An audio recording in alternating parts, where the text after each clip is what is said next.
बापू वीर कुंवर सिंह विजय उत्सव आज दिनांक 23/4/2023 को कुंवर सिंह महाविद्यालय में मनाया गया। इस महोत्सव के मुख्य अतिथि के रूप में ललित नारायण मिथिला विश्वविद्यालय के कुलपति प्रोफेसर मुश्ताक अहमद साहब तथा दरभंगा के आईजी विकास वैभव, दरभंगा डीएसपी मौजूद थे। इस दौरान कुलपति महोदय ने विभिन्न प्रतियोगिताओं में सफल हुए छात्रों को पुरस्कार से सम्मानित किया।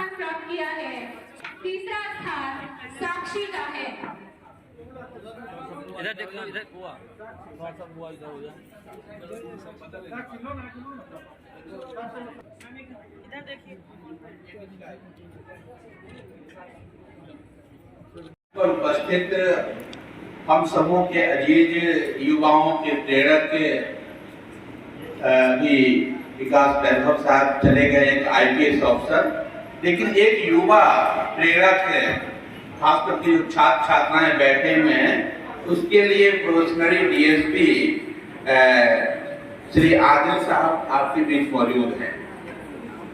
सभागार में उपस्थित इस महाविद्यालय के और हमारे विश्वविद्यालय के तमाम सम्मानित शिक्षकगण, छात्र छात्राओं, यह विजय उत्सव केवल एक आयोजन नहीं है, ये विजय उत्सव जिस नाम पर ये महाविद्यालय है उसकी मजबूरी नहीं है। ये विजय उत्सव सिर्फ इसलिए नहीं मनाया जाता कि किसी राज्य सरकार ने इस तारीख को घोषणा कर दी है कि उस दिन कार्यक्रम करना है। ये विजय उत्सव भारतीय चेतना का एक अंश है। भारतीय सोच, भारतीय जीवन के अंदर जो जोश है उसका एक हिस्सा है। 1857 की क्रांति पूरे विश्व के लिए एक ऐसी क्रांति थी जिसके नेतृत्व करने वाले जो दिल्ली में बैठे थे वो भी 80 पार की उम्र कर चुके थे, यानी बहादुर शाह जफर, और उनके साथ जो सबसे बड़े राष्ट्रीय फलक पर चेतना के स्रोत थे बाबू कुंवर सिंह, वो भी 80 पार। उनके साथ जो लोग थे उनकी आयु भी 50-60 से अधिक थी। उसके बावजूद अंग्रेजों की जो शक्ति थी, ये भारत में जो एक चीज ऐसी है जिसे हम विखंडित कर दें तो हम अधिक दिनों तक भारत पर स्थापित रहेंगे, वो थी हमारी एकता। और खास करके अंग्रेज पहले से ही भारत के जो विभिन्न राजे रजवाड़े थे उनकी मानसिक स्थिति से अवगत हो चुके थे। धार्मिक उन्माद की बदौलत भारत में अधिक दिनों तक अंग्रेजों का सूरज रहेगा, उसके लिए लंदन में पूरी बिसात बिछाई गई। महारानी विक्टोरिया ने पहले ही कह दिया था कि भारत में अधिक दिनों तक हम उसी वक्त रहेंगे जब वहां धार्मिक जहर को धीरे धीरे फूड पॉइजन के तौर पर हम वहां समाज में पिरोएंगे। लेकिन 1857 की क्रांति में बाबू वीर कुंवर सिंह ने अंग्रेजों के उस तमाम साजिशों के खिलाफ पहली बार ऐलान कर दिया कि भारत भूमि की रक्षा के लिए हम आपकी साजिशों को नाकाम कर दें। और यही कारण है कि बाबू वीर कुंवर सिंह हमारे इतिहास का वो पन्ना है जो केवल मजबूरी की वजह से नहीं पढ़ा जाता। बाबू कुंवर सिंह की जीवनी इसलिए नहीं पढ़ाई जा रही है कि वो एक जात विशेष के थे। बाबू कुंवर सिंह इस तरह रच बस गए हैं कि जब जब भारत में राष्ट्रीयता के लिए कोई नए अल्फाज करने की कोशिश होगी तो वो अल्फाज बाबू वीर कुंवर सिंह। इसलिए इस विजय उत्सव का ये उद्देश्य है। आप ही के क्षेत्र का एक बड़ा शायर मिथिलांचल का बाबू कुंवर सिंह पर एक नज्म लिखी थी और उसकी नज्म का एक हिस्सा ये था कि हमें तो उसी के नक्शे कदम पर चलना है, हमें तो उसी के नक्शे कदम पे चलना है जिसे जिद थी तूफानों में समा जलाने। ये तूफानों में समा जलाने की जो जिद थी वो 1857 में केवल और केवल बाबू कुंवर सिंह ने उठाया था। ये पूरे भारत में, उत्तर से दक्षिण भारत में आप देख जाइए, और यही कारण है कि हिंदी उर्दू साहित्य से ज्यादा बाबू कुंवर सिंह के वीर गाथाओं का गणन अगर आपको समझना हो तो महुआ के आल्हा रुदन जो गाते हैं उसको सुनिए, आप भोजपुरी में सुनिए, लोक गीतों में सुनिए। माने बाबू साहब पढ़े लिखों से ज्यादा अनपढ़ लोगों के कंठ में बसे हुए हैं। आप इतिहास को पढ़ते बाबू साहब को नहीं समझ सकते।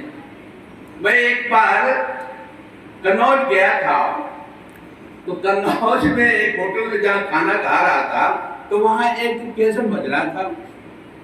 तो केसर जो बज रहा था वो बिल्कुल वो पूर्वी भाषा में, वो जो बनारस और इसके इलाके में जो बोली बोली जाती है उसमें अवधी और मिला जुला रूप में वो गाना चल रहा था। तो मैं सुनने लगा उसे बहुत। जब बंद हुआ तो मैंने पूछा उस होटल वाले से कि ये तो बाबू वीर कुंवर सिंह की गाथा है।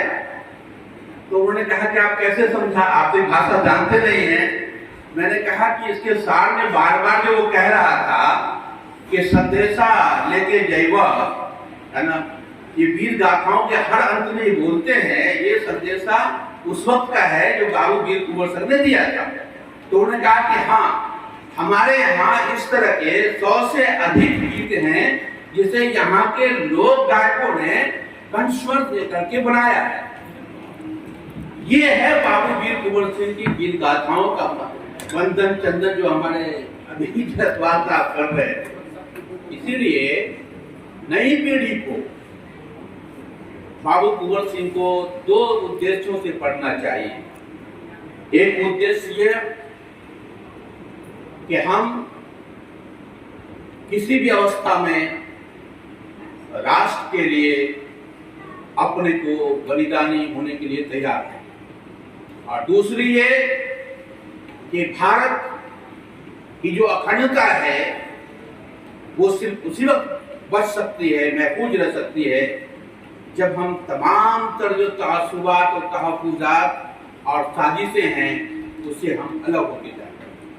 अभी आपने सुना विकास वैभव को, बहुत अच्छी बात, एक छोटी सी बात वो कही उन्होंने तमाम चीजों के साथ। यह बिहार छोटे छोटे संघर्षों में है उलझा हुआ, इसलिए हमारा विकास नहीं हो रहा। बाबू वीर कुंवर सिंह ने 1857 के पहले से आपको मालूम होनी चाहिए कि बिहार में जो ताजिया का जुलूस देखते हैं उसका इतिहास यही है कि उसका आगाज जगदीशपुर से हुआ। जो इतिहास के लोग पढ़े रहे हैं, ये ताजिया जुलूस जो है, ये जुलूस इसलिए नहीं होता कि मुसलमानों का कोई त्यौहार है। मुसलमानों के यहाँ उसका त्यौहार का कोई कल्चर नहीं है मुहर्रम का। लेकिन बाबू वीर कुंवर सिंह ने अंग्रेज जुलूस निकालने पर पाबंदी लगाए हुए थे, तो अंग्रेजों को समझाने के लिए कहा कि वो चाहते थे कि एक तरफ मुसलमानों को खुश करना है, अंग्रेज चाहते थे, दूसरी तरफ हिंदुओं को। तो बाबू वीर कुंवर सिंह ने एक नया नुस्खा निकाला कि ताजियादारी बनेगी और जगदीशपुर से इसकी शुरुआत हुई और उस ताजिया में 10 दिन जो मुहर्रम होता था उसमें ये आजादी का संदेश दिया जाता था लोगों को, वो झरनी गाने वालों के तरफ से। आप आज से 20-25 साल पहले आप झरनी सुनते रहे होंगे मिथिलांचल में भी, और वो सभी हिंदू धर्म के लोग गाते थे, मुसलमान नहीं गाते थे। झरनी एक विधा है जो मिथिलांचल में बहुत प्रचलित थी 10 वर्षों पहले तक। इसकी शुरुआत जगदीशपुर से हुई और बाबू वीर कुंवर सिंह ने किया, और उसका उद्देश्य मात्र ये था कि अंग्रेजों के खिलाफ हम बोल नहीं सकते हैं, तो लोक भाषा में धार्मिक उन्माद त्योहारों के मौके से हम लोगों को संदेश देने की कोशिश की। इसीलिए बाबू कुंवर सिंह का विजय उत्सव मनाया जाना, उनके जीवनी को पढ़ा जाना आज भी आवश्यकता है, क्योंकि भारत पर पूरी दुनिया की निगाह है। पूरी दुनिया ये चाहती है कि भारत दुनिया का एक बड़ी शक्ति बन रही है, तो उसको किस तरह विखंडित किया जाए। तो उस विखंडन को रोकने के लिए बाबू वीर कुंवर सिंह का संदेश आज भी उतना ही प्रासंगिक है जितना 1857 में था। आपने मुझे यहाँ बुलाया, बहुत बहुत धन्यवाद। बाबू कुंवर सिंह के रूप में जो ऊर्जा हमको मिलती है, जिसका आज हम सब ने सुना, इसके बारे में ये जानकारी ली कि 80 वर्ष की आयु में जो ऊर्जा उनके पास थी वो सकारात्मक ऊर्जा थी, सकारात्मक सोच की ऊर्जा थी, भारतीय की ऊर्जा थी, भारत माता की ऊर्जा थी। इस ऊर्जा के साथ जब हम कभी काम करेंगे तो जाहिर सी बात है हमारा उद्देश्य दूसरा होगा, एक अलग बात हमारे पास होगी, एक संकल्पशीलता हमारी होगी जो निर्माण की तरफ जाएगी, जो सफल की तरफ। आप पढ़ते होंगे, सुनते होंगे, उद्बोधन भी बहुत सारा सुना होगा कि किसी काम को करने के लिए युवा शक्ति की जरूरत है। जब युवा शक्ति हमारे साथ होती है तो काम आसान होता है। कभी आपने सोचा इस बात पर गंभीरता के साथ विचार किया कि काम को करने के लिए युवाओं की क्यों जरूरत है? ये संदेश क्यों दिया जाता है कि युवा शक्ति हमको चाहिए? कोई भी आंदोलन अगर करना हो, भारत में कोई चीज लेनी हो, तो युवा शक्ति क्यों हमें चाहिए? कभी इस बात पर अगर गौर किया हो तो थोड़ी सी बात एक दिमाग में आनी चाहिए, क्या होता है, ऐसा क्यों होता है? अगर युवा नहीं है तो काम सफल नहीं होगा क्या? अगर युवा नहीं साथ दे रहे हैं तो हमारा उद्देश्य पूरा होगा या नहीं होगा? ऐसा क्यों होता है?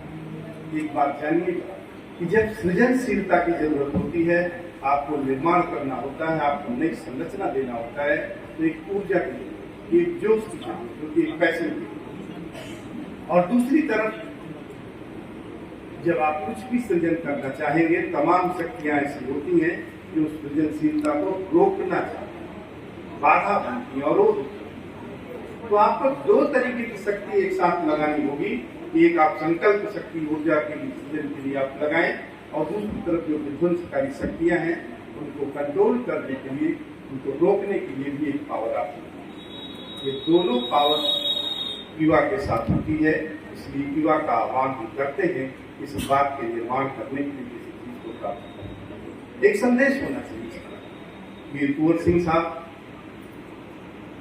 80 वर्ष की उम्र में हाथ को काट करके दाहिने हाथ को बाएं हाथ की शक्ति से लड़ाई लड़ते हैं, ऊर्जा देते हैं। उनके पास कौन सी संकल्प शक्ति है? कौन सी शक्ति उनके पास रही होगी? क्या हो रहा होगा? कौन सा पावर उनके पास रहा होगा? इसका चिंतन करना जरूरी है। इस विषय में सोचना।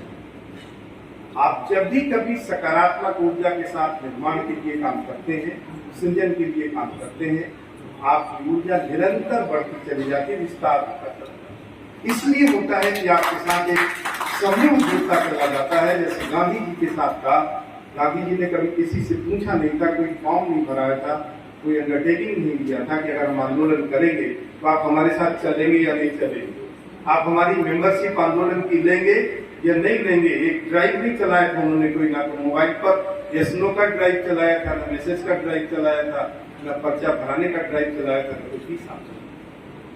जाहिर सी बात है, ये विश्वास जब होता है तो एक अच्छी बात के लिए आपकी सृजन शक्ति बढ़ती चली जाती है। और जब आप निगेटिविटी के साथ काम करना शुरू करते हैं, किसी संस्था के विनाश के लिए काम करना शुरू करते हैं, तो आपके पास जो भी संचित शक्तियां होंगी उनका धीरे धीरे ह्रास होने लगता है और आप कमजोर होते हैं। इसलिए चिंतन युवाओं के साथ जरूरी है। ये किसी और चीज से नहीं आता है, किसके मन में, कितने शरीर में कितनी ऊर्जा होगी, प्राकृतिकली तो साइंस कहती है 5 साढ़े 5 लीटर के बीच में ब्लड सबके पास होता है, इससे ज्यादा ब्लड किसी के पास नहीं। तो जब सबके पास उतना ही ब्लड है तो किसी की ऊर्जा ज्यादा कैसे है और किसी की ऊर्जा कम कैसे है? क्योंकि ताकत तो फिजिकली आपके पास सबके पास लगभग ऑलमोस्ट बराबर, छोटा हो बड़ा हो, जैसा भी मोटा हो टुकड़ा हो, जो भी इतने खून के साथ बराबर, तो उसकी ऊर्जा कम और ज्यादा कैसे होती रहती है? उसकी ताकत, उसका सोच कैसे कम और ज्यादा होता रहता है? जाहिर सी बात है कि चिंतन जो आपके मन में चल रहा है कि आपकी सृजनशीलता कितनी है, क्योंकि संकल्पशीलता कितनी आपकी है, आपकी पॉजिटिविटी कितनी है, कितना आप अपने आप को संबद्ध किए हुए उस राष्ट्रीय विचारधारा से, उस सांस्कृतिक विचारधारा से जिसके साथ आप बिहार अपने आप में जाना जाता है, उस सांस्कृतिक विचारधारा के लिए, उस धरोहर के लिए, विद्या की शक्ति के लिए, तर्क की शक्ति के लिए, दर्शन के लिए, विचार के लिए, ऊर्जा के लिए, इसके लिए जाना जाता है। बिहार का ये देश था, विचारों का देश। यूपी से मैं आता हूँ, यूपी तो भगवान का देश था, जहाँ भगवान पैदा हुए हैं, लेकिन जो विचारक पैदा हुए हैं वो सब बिहार में पैदा हुए हैं। चाहे जिस धर्म के विचारक हो, चाहे जिस धर्म के विचारक हो, चाहे जिस दर्शन के लोगों, सबकी जन्मस्थली बिहार है। तो जाहिर सी बात है, यहाँ ऊर्जा की कोई कमी नहीं, संकल्पशीलता की कोई कमी नहीं। पूरे विश्व को ज्ञान देने वाली ये धरती रही, यहाँ बुद्ध पैदा हुए, यहाँ जैन पैदा हुए, यहाँ गुरु नानक पैदा हुए, इस पूरे विश्व को जिन्होंने ज्ञान दिया, उनकी ये धरती रही। वीर कुंवर सिंह जैसे वीर पैदा हुए, ज्ञान की धरती रही, ऊर्जा की धरती रही। जाहिर सी बात है, उसी ऊर्जा को प्राप्त करने के लिए उसका विस्तार हो, युवाओं तक की ऊर्जा जाए, युवाओं तक की विचार जाए, वो सोचे समझे इसको क्या फर्क हो सकता है, वो भी बन सकते हैं। बहुत सारे उद्देश्यों को वो पूरा कर सकते हैं। मैं समझता हूँ आज ये मौका आपने मुझे दिया, मैं आभार व्यक्त करता हूँ आचार्य जी को और उसके संचालन समिति को मुझे बुलाने के लिए।